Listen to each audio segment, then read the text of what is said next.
الحمد لله نحمده ونستعينه ونستغفره ونؤمن به ونتوكل عليه ونعوذ بالله من شرور أنفسنا ومن سيئات أعمالنا من يهده الله فلا مضل له ومن يضلله فلا هادي له ونشهد أن لا إله إلا الله وحده لا شريك له ونشهد أن سيدنا ونبينا ومولانا محمدا عبده ورسوله صلى الله تعالى عليه وعلى آله وأصحابه أجمعين برحمتك يا أرحم الراحمين. قال النبي صلى الله عليه وسلم كما تبين تبان كما قال عليه الصلاة والسلام. محترم سامعین کرام، عزیزان گرامی، سامعین اعظام، اساتذہ واکابر، عمائدین شہر، نوجوانان اسلام،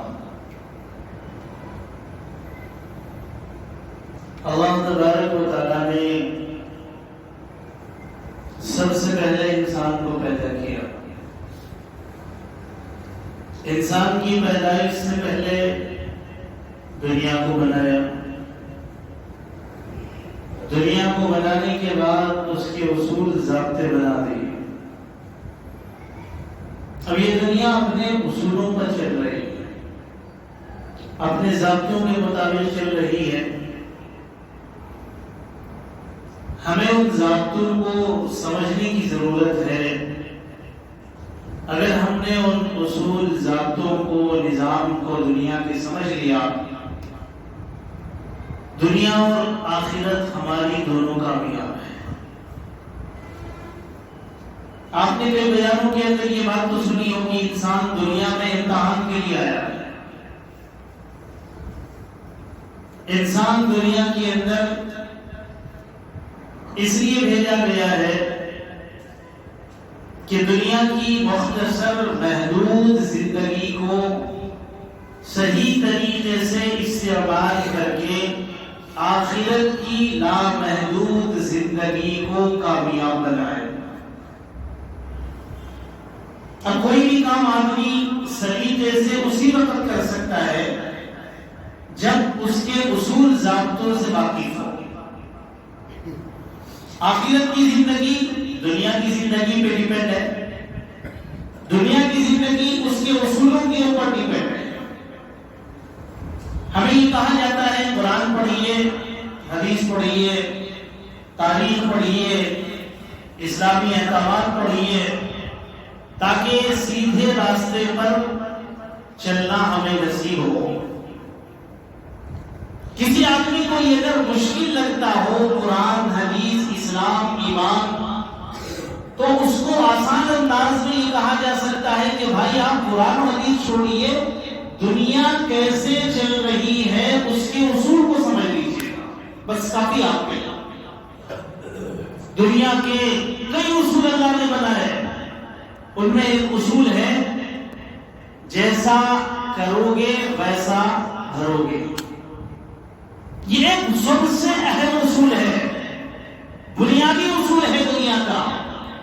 بظاہر انسان کو سمجھ میں نہیں آتا میں کیا کر رہا ہوں. اگر مجھے کوئی دیکھ رہا ہے تو بندہ سمجھتا ہے کہ میرے اس عمل میں نقصان ہے، اور میں جو کر رہا ہوں اگر مجھے کوئی نہیں دیکھ پا رہا، دنیا کا کوئی فرد نہیں بلکہ دنیا کی نگاہوں سے چھپ کر کے میں کوئی کام کروں، جھوٹ بولوں، دھوکہ دوں، دغا بازی کروں، کسی پہ ظلم کروں، کسی پہ زیادتی کروں، کسی کا پیسہ کھا لوں، اللہ کی حقوق کو پامال کرتے رہوں، اللہ کی عبادت نہ کروں، دنیا مجھے دیکھ نہیں رہی ہے، یہ سوچ کر آدمی عمل کرتا ہے تو سمجھتا ہے مجھے کوئی نقصان نہیں ہوگا. اور اگر کوئی کرتے ہوئے دیکھ لیا تو آدمی سمجھتا ہے کہ مجھے اس کا نقصان اٹھانا پڑے گا. اس وجہ سے ہر گناہ کو چھپ کر کرنے کی کوشش کرتا ہے. اگر اس کو یہ پتا چل جائے دنیا میں کوئی دیکھے نہ دیکھے اللہ کا اصول ہے، دنیا کا نظام ہے. میں جیسا کسی کے پیٹھ پیچھے سوچ رکھتا ہوں، خیال رکھتا ہوں، گمان رکھتا ہوں، میرے ساتھ بھی وہی سلوک کیا جائے گا. تو پھر یہ کسی کے بارے میں نہ غلط بولے گا، نہ غلط سنے گا، نہ غلط کام کرنے کی کوشش کرے گا. ایک اصول سمجھ لیجئے گا، بس ایک اصول بہت کافی ہے ہماری دنیا آخرت دونوں کو سنبھالنے کے لیے.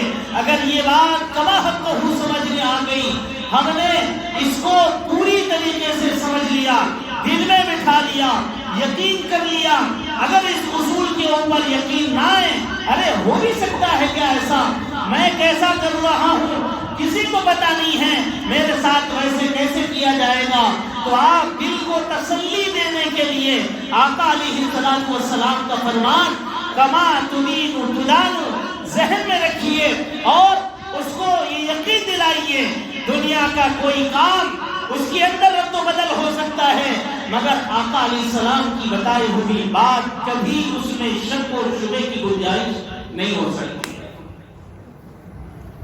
ایک تاجر تھا، مثال دے لیجیے گا، واقعی سے آپ کو سمجھ میں آ جائے گا.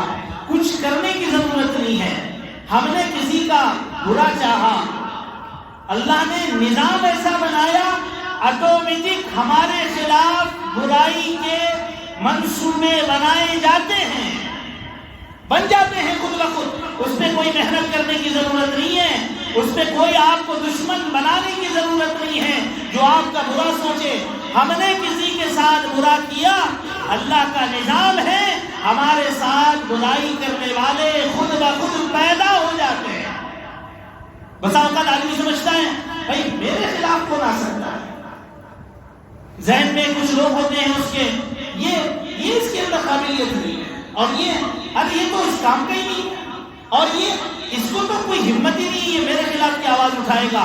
اب یہ سوچ کر سمجھتا ہے میں سب سے طاقتور، میں سب سے بڑا بہادر، جیسی میں منمانی سے زندگی گزاروں مجھے کوئی پوچھنے والا نہیں ہے. میں جس کے خلاف فیصلہ کروں، میں جس کے اوپر چاہے ظلم کروں، میں جس کے خلاف چاہے جملے غیبت کرتا رہوں، مجھے کون بولنے والا ہے.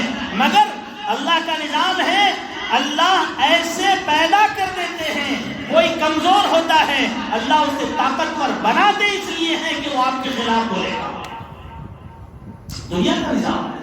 ایک تاجر تھا بیچارہ، وہ مکھن بیچا کرتا تھا. مکھن اپنے گاؤں میں بناتا، اور اس زمانے میں ایسا ہوتا تھا کہ لوگ گاؤں میں بناتے تھے گڑ مکھن. یہ اب تو سہولیات ہو گئی ہیں، 1-2 کلو مکھن وہ پیڑے بناتا تھا، 1-1 کلو کے پیڑے مکھن کے بنا کر کے اچھی خاصی تعداد میں 8 کلو 9 کلو 10 کلو جو بھی بنتا تھا اپنے سر پہ رکھتا، اور کسی شہر میں جاتا، گاؤں میں جاتا، آواز لگاتا، چکر لگاتا، جس کو ضرورت ہوتی وہ خرید لیتے. ایک دکاندار تھا، یہ واقعہ میں آپ کو اس لیے بتا رہا ہوں تاکہ آپ کو بات سمجھ میں آئے کہ ہم نے کسی کے خلاف کوئی کام کیا تو آٹومیٹک ہمارے خلاف کرنے والے تیار ہو جاتے ہیں. تو ایک دکاندار تھا، اس نے اس کو بلا کے کہا کہ بھئی کتنا مکھن ہے آپ کے پاس؟ 10 کلو ہے. کتنے پیڑے ہیں؟ 1 کلو کا 1 پیڑا ہے. ایسے 10 پیڑے میرے پاس رکھے ہوئے ہیں، کل ملا کے 10 کلو. اس سے پہلے بھی اس سے لین دین ہوئی تھی، مطلب دکان سے اس مکھن بیچنے والوں نے کوئی سامان خریدا تھا. سامان کیا؟ چینی اس میں لگتی ہے بنانے میں، چینی اس نے خریدی تھی، کوئی کام اور چیزیں نے خریدی تھی ہوگی، تو اس نے وہ سارا کا سارا 10 کلو اس سے خریدا. اس کے بدلے میں وہ دکاندار سے مکھن بیچنے والے نے کوئی سامان لے لیا. پہلے پیسے تو ہوا کرتے نہیں تھے، لوگ اشیاء کے بدلے اشیاء خریدتے تھے. کسی کو دھان کی ضرورت پڑتی تھی تو گیہوں بیچتا تھا، کسی کو گیہوں کی ضرورت پڑتی تھی تو وہ جواری بیچتا تھا. تو پہلے کا زمانہ تو ایسا تھا، پیسے بہت کم لوگوں کو دکھائی دیتے تھے، دیکھنے میں آتے تھے.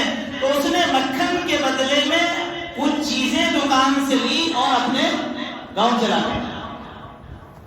دکاندار اس کے ذہن میں خیال آیا کہ چلو میں لیا تو ہوں 10 کلو مکھن، 1 کلو کا پیڑا ہے، چلو اس کو تول لیتے ہیں۔ اس نے ایک ایک کر کے تولنا شروع کیا، ہر پیڑا 900 گرام کا نکلا۔ ایک نکلا تو وہ سمجھا شاید ہو سکتا ایک میں غلطی ہو گئی، دوسرا اس نے تولا وہ بھی 900 گرام کا، تیسرا تولا وہ بھی 900 گرام کا، چوتھا 10 کے 10، ہر پیڑے میں 100 گرام کم ہے۔ تو کل ملا کے کتنے کم ہو گئے؟ 10 کے بجائے بولو نا 9 کلو۔ بہت آگ بگولا ہو گیا اس دکان کے مالک نے، بولے نہیں میرے ساتھ ایسے کیسے دھوکا ہو گیا۔ اب انتظار میں تھا کہ دوبارہ جب آئے گا تو اس کو پکڑیں گے۔ 8-10 دن کے بعد پھر وہی صاحب مکھن لے کر کے آواز لگاتے گلیوں میں نکلے۔ جب اس کی دکان کے قریب پہنچے تو انہوں نے کہا کہ بھائی مکھن کی ضرورت ہے۔ دکاندار تو ویسے بھی آگ بگولا تھا، ویسے بھی نقصان اٹھایا ہوا تھا، تو اس نے کہا ادھر آؤ، تمہیں شرم نہیں آتی؟ خبیث ہو تم، کمینے ہو، جھوٹ بول کر کے کاروبار کرتے ہو۔ ارے اس طریقے سے جھوٹ بول کر کے بیچ کر کے کیا نفع کماؤ گے تم؟ جتنا بھڑاس نکالنی تھی اور جتنا بول سکتا تھا، 4 لوگ جمع ہو گئے تھے، کسی کو ذلیل کرنے کا موقع آئے تو ہم کبھی ہاتھ سے جانے نہیں دیتے، جبکہ اللہ کے نبی صلی اللہ علیہ وسلم نے فرمایا ایک مسلمان کا مال، ایک مسلمان کی عزت، ایک مسلمان کا خون دوسرے مسلمان پر حرام ہے، مگر جہاں کہیں ہم ایسے موقع پاتے ہیں کوئی غلطی کر رہا ہوتا ہے یا غلطی نہ بھی کر رہا ہو، ہماری کوئی ذاتی دشمنی اس کے ساتھ ہوتی ہے، ہم اس کو ذلیل کرنے میں کوئی کسر نہیں چھوڑتے، جبکہ ہم جس کو جتنا ذلیل کریں گے اگر اس نے واقعیتاً اتنی بری حرکت کی ہے تو اللہ تبارک و تعالیٰ کی ہم پکڑ نہیں ہوگی، مگر اس کی حرکت چھوٹی ہے، ہم نے اس کو بہانہ بنا کر کے اور ذلیل کرنے کی کوشش کی تو یاد رکھنا پلٹ کر دوبارہ وہ ذلت ہمارے اوپر ہے۔ تو دکان والے نے جتنے برسنا تھا برس لیا، جتنی بھڑاس نکالنی تھی نکال لی۔ وہ بیچارہ شریف، وہ بیچارہ ایماندار، وہ بیچارہ دیہات کے رہنے والا، وہ بیچارہ محنت مزدوری کرنے والا، اسی سے اپنا پیٹ چلانا، اسی سے اپنی روزی کمانا، اسی سے اپنے بچوں کی پرورش کرنا اس کا کام تھا۔ وہ تو بیچارہ کمزور تھا، کچھ نہیں بول پایا، جتنی اس کو بھڑاس نکالنی تھی نکالنے کے بعد جب وہ خاموش ہوا تو اس بیچارے نے کہا کہ بھائی صاحب ہمیں مت ڈانٹیے گا، ہم تو غریب آدمی ہیں، ہم تو محنت کر کے خون پسینے کی کمائی سے پیسہ کمانے والے ہیں، ارے ہمیں کیا پتا، ہمارے پاس تو اتنے پیسے بھی میسر نہیں ہیں تولنے کے لیے باٹ خریدیں، وزن کا جو پتھر ہوتا ہے جس کو باٹ کہتے ہیں، ہمارے پاس اتنے پیسے بھی میسر نہیں ہوتے میرے بھائی، ہم تولنے کے لیے ترازو میں باٹ خریدیں۔ دکاندار نے کہا کہ کیا بات کر رہے ہو؟ اس کا مطلب تم بغیر تول کے اندازے سے بنا کے لائے ہو؟ جواب سننا آپ کو حیرت ہوگی۔ دکاندار نے کہا کیا بات کر رہے ہو؟ اس کا مطلب اندازے سے بنا کے لائے، کسی کے ساتھ بھی دھوکہ کر دیتے ہو، کسی کو بھی کچھ بول کے لگا دیتے ہو مال اپنا۔ اس بیچارے نے بتایا کہ بھائی صاحب باٹ ہمارے پاس نہیں ہے، تمہاری دکان سے جو ہم 1 کلو کی شکر خریدتے ہیں، تمہاری دکان سے 1 کلو کا آٹا خریدتے ہیں، ہم تمہارے اس 1 کلو کے کوڑے پر، 1 کلو کی گٹی پر بھروسہ کر کے یہ سمجھتے ہیں کہ 1 کلو آپ نے توڑ کر دی ہے، ہم نے اس کو ایک طرف رکھا اور اسی کے بقدر ہم نے مکھن تولا، ہمیں کیا پتا تھا کہ تم نے ہم کو جو سودا دیا وہ 900 گرام کا تھا۔ دیکھا پلٹ کر کہاں آئی؟ ہم نے کسی کا نقصان چاہا، اللہ کا بنایا ہوا نظام غلط نہیں ہو سکتا۔ اللہ تبارک و تعالیٰ کے نبی صلی اللہ علیہ وسلم نے فرمایا کما تدین تدان، جیسا کرو گے ویسا بھرو گے، کسی پہ ظلم کرو گے تمہارے اوپر ظلم کرنے والا ضرور پیدا ہوگا، کسی پر آپ الزام لگاؤ گے تمہیں ایسی مجلس میں الزام لگایا جائے گا جہاں پر آپ کو سوچ و وچار نہیں ہوگی، جہاں آپ تصورات میں بھی محسوس نہیں کر پائیں گے، مجھ پر ایسی جگہ الزام لگ بھی سکتا ہے۔ ایک آدمی تھا بہت شریف، بڑا نماز کا پابند، 5 نمازوں کی پابندی کیا کرتا تھا. ایک بار فجر کی نماز پڑھ کے وہ جا رہا تھا، راستے میں دیکھا کچھ لوگ کسی آدمی کو مار رہے ہیں، قاتلانہ حملہ کر رہے ہیں. یہ بیچارے شرافت کے مارے دوڑے، جانے کے بعد اس کو اپنے ہاتھ تھام لیا، اس کے ہاتھ تھام لیے، اور جب یہ وہاں پہنچے ایک ہلہ، ایک شور سا مچا، لوگ جمع ہونے شروع ہوئے. وہ مارنے والے بھاگ گئے اور یہ بیچارے اس کو تھام کے کھڑے ہوئے تھے. ان کے جسم میں اس کا خون لگا، اس کے پیٹ میں خنجر ویسی باقی تھا. دیکھنے والے دور سے یہ سمجھے کہ قتل کرنے والا یہی ہے. حقیقت میں وہ نہیں تھا، وہ تو بچانے آیا ہوا تھا، مگر اتنا بڑا مسئلہ بن گیا اور اتنے لوگ جمع ہو گئے، اس کے اندر کیس مقدمہ دائر ہو گیا. عدالت نے تمام گواہوں کی موجودگی میں یہ فیصلہ سنایا، قاتل یہی ہے، اس کو سزائے موت دی جائے. نماز پڑھ کے نکلا، عبادت کر کے نکلا، تلاوت کر کے نکلا، راستے میں کسی کا بھلا چاہنے کے لیے قریب پہنچا. کیا پتا تھا کہ اس کے اوپر قتل کا الزام بھی لگے گا اور ثابت بھی ہوگا، مجرم بھی بنے گا، سزائے موت کے فیصلے بھی اس کے بارے میں ہو جائے. چھوٹا تھا، کسی نے نہیں سوچا، ہو گیا اس کے بارے میں سزائے موت کا فیصلہ. اللہ رب العزت کیا نہیں دیکھ رہے؟ آسمان پہ بیٹھے ہوئے، ہم کیا سمجھیں گے؟ ارے اتنا نیک بیچارہ، اس کے بارے میں اتنا بڑا ظلم ہو رہا ہے، اللہ تو دیکھ رہا ہے، اللہ کو تو سب پتا ہے صحیح کیا ہے غلط کیا ہے. اس کے باوجود اس کو پھانسی کے پھندے پہ لے جایا گیا. لوگوں نے اس وقت اس سے پوچھا کہ بھائی اصل معاملہ کیا ہے، یہاں تک نوبت آئی اور تم کچھ بول بھی نہیں رہے ہو. ہمیں لگتا ہے کہ تم نے وہ قتل نہیں کیا، مگر تمہاری زبان تو خاموش ہے. اور کورٹ نے فیصلہ سنا دیا کہ تم مجرم ہو. اس بندے نے کہا میں قاتل ضرور ہوں مگر اس کا قاتل نہیں ہوں.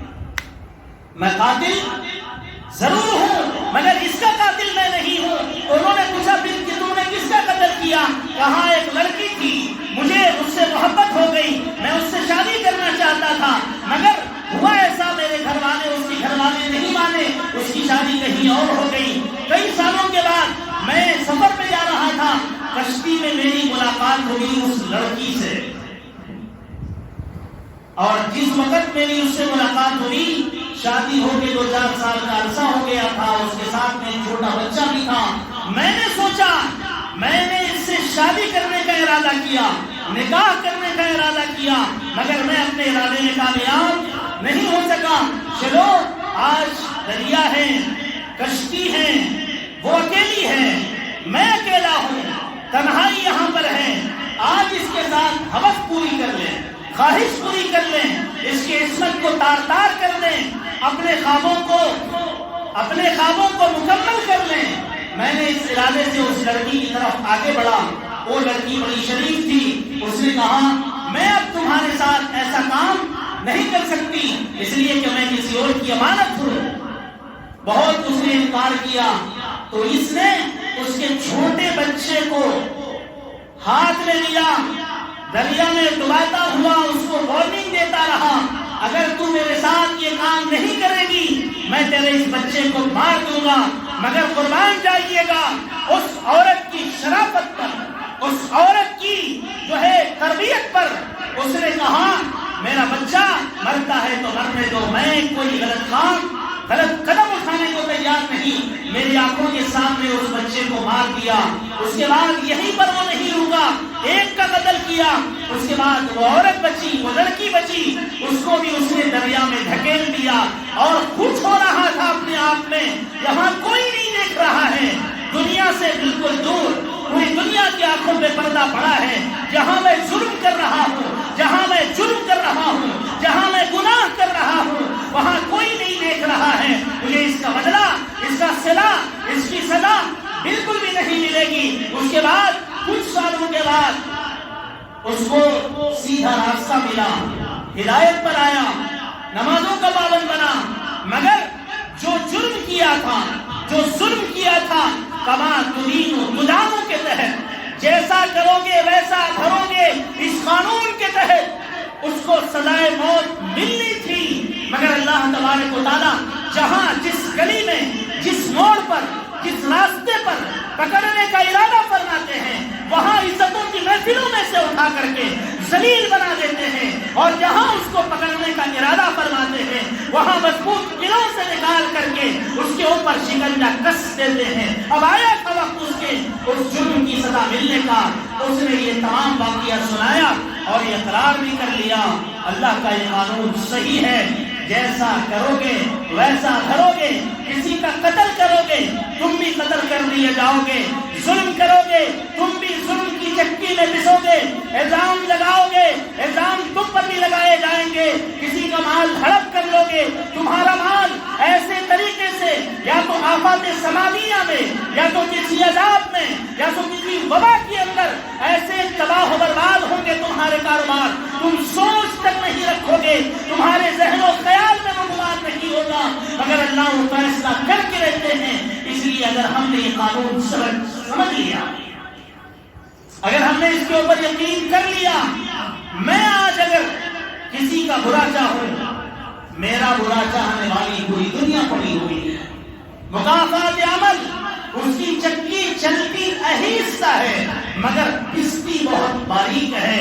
بدلہ برابر ملے گا، کہیں پر بھی اللہ کسی سے بھی دلوا کے رہتے ہیں۔ اس لیے کسی کے ساتھ برا سوچنا اور کسی کے ساتھ برا کرنا اور کوئی غلط خیال اپنے ذہن و دماغ میں لانا چھوڑ دیجئے، اور اگر لانے سے پہلے 1000 مرتبہ یہ سوچ لیجئے گا میں جو کام کر رہا ہوں دنیا بھلے نہ دیکھے مگر دنیا بنانے والا، دنیا کے اصول بنانے والا وہ تو برابر دیکھ رہا ہے، اور بدلہ برابر مل کر کے رہے گا۔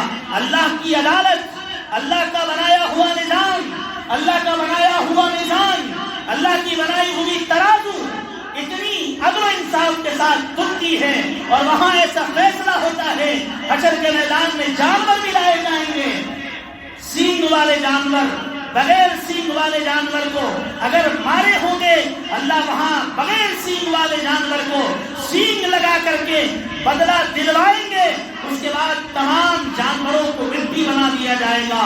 یہاں تک جانوروں کے متعلق بھی اللہ ارشاد فرماتے ہیں کسی کے ساتھ کوئی ظلم نہیں ہوگا، اور دنیا کے اندر رہتے ہیں دولت کے نشے میں، طاقت کے نشے میں، حکومت کے نشے میں، اسباب کے نشے میں، مال و دولت کے نشے میں، اگر ہم یہ سمجھتے ہیں ہم نے کسی کے ساتھ کچھ بھی کیا ہے، ہمارا ہاتھ کوئی پکڑنے والا نہیں ہے، تو یاد رکھنا اللہ کی لاٹھی میں آواز نہیں ہوتی، مار بڑا زبردست پڑتا ہے، برابر پڑھ کر کے رہے گا۔ بس اس ایک اصول کو سمجھ لیں تو ہمارے معاشرے سے زنا بھی ختم ہوگا، چوری بھی ختم ہوگی، ڈکیتی بھی ختم ہوگی، جھوٹ بھی ختم ہوگا، شراب نوشی بھی ختم ہوگی، ناچ گانا بھی ختم ہوگا، کسی کے خلاف بولنا بھی ختم ہوگا، طعنے بھی ختم ہوں گے، بغض بھی ختم ہوگا، کینہ بھی ختم ہوگا، عداوتیں ختم ہوگی، دشمنیاں ختم ہوگی، تمام کی تمام چیزیں ہمارے معاشرے سے خود بخود مٹ سکتی ہیں اگر ہم نے دنیا کے اس نظام کو سمجھا اور اس کے اوپر ویسا یقین کر لیا جیسا ہمیں اخباروں پر یقین ہے، ٹیلی ویژن پر یقین ہے، خبروں پر یقین ہے، مگر اللہ کے نبی صلی اللہ علیہ وسلم کی احادیث پر ہمیں یقین نہیں ہے۔ اگر یقین ہوتا، اخبار کی سرخی پڑھ کر بڑے یقین کے ساتھ ہم یہ کہہ سکتے ہیں کورونا پھر سے واپس آ چکا ہے، 80,000 کیسز فلاں جگہ ہو چکے ہیں، احتیاط یہیں سے شروع ہو گیا، گھر میں شروع، تجارت میں شروع، کاروبار میں شروع۔ ارے اخبار کی خبر ہے، تو جا کر تو وہاں نہیں دیکھا، تیری آنکھوں سے تو نے نہیں دیکھا کتنے پیشنٹ پڑے ہوئے ہیں، مگر اخبار کی سرخی پہ جو یقین ہے، خدا کی قسم اگر وہ یقین قرآن کی آیت پر، اللہ کے نبی صلی اللہ علیہ وسلم کی حدیث پہ ہو جائے تو یاد رکھنا ہماری دنیا بھی کامیاب، آخرت بھی کامیاب ہے۔ اللہ مجھے اور آپ کو کہنے سننے سے زیادہ عمل کی توفیق عطا فرمائے۔ وآخر دعوانا الحمدللہ رب العالمین۔